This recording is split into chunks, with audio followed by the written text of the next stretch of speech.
मातोश्री के बाहर हनुमान चालीसा पाठ को लेकर शुरू हुआ सियासी ड्रामा अब जेल तक पहुंच गया है। निर्दलीय सांसद नवनीत राणा और उनके विधायक पति रवि राणा ने मातोश्री के बाहर हनुमान चालीसा करने की बात कही थी। उसके बाद से ही ये दंपत्ति शिवसेना के निशाने पर आ चुका है। अब उन्हें बांद्रा कोर्ट ने 14 दिनों की न्यायिक हिरासत में भेजा है। लेकिन आखिर नवनीत राणा कौन है जिन्होंने पूरी महाराष्ट्र सरकार को हिला दिया है? आपने कई बार नवनीत राणा को तेज तर्रार अंदाज में लोकसभा में भाषण देते हुए देखा होगा, लेकिन राजनीति में आने से पहले नवनीत राणा अभिनेत्री रह चुकी हैं। 1986 में पंजाबी फैमिली में जन्मी नवनीत कौर राणा ने कई दक्षिण फिल्मों में काम किया है। मुंबई में पली बड़ी नवनीत फिल्मों में आने से पहले मॉडलिंग और कई म्यूजिक वीडियोस में भी काम कर चुकी हैं।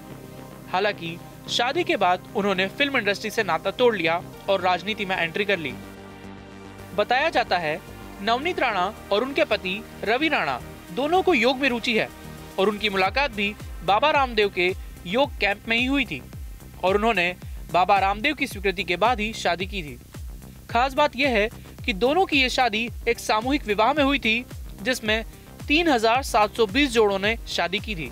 हालांकि नवनीत राणा के बड़ी एक्ट्रेस और रवि राणा के उस वक्त पूर्व विधायक होने के चलते ये एक हाई प्रोफाइल शादी थी। नवनीत ने पहली बार 2014 में एनसीपी के टिकट पर अमरावती से चुनाव लड़ा था, लेकिन वो उस वक्त हार गई थी। पर 2019 में उन्होंने इसी सीट पर निर्दलीय चुनाव लड़ा और जीत दर्ज की। उनकी इस जीत को किसी भी निर्दलीय उम्मीदवार की शिवसेना के गढ़ में बड़ी सेंध के रूप में देखा जाता है। गौर करने वाली बात यह है कि हाल ही में मातोश्री के सामने हनुमान चालीसा का पाठ करने की बात कहने के बाद ही उनकी गिरफ्तारी हुई है। Devesh Jaiswal, news 18 India.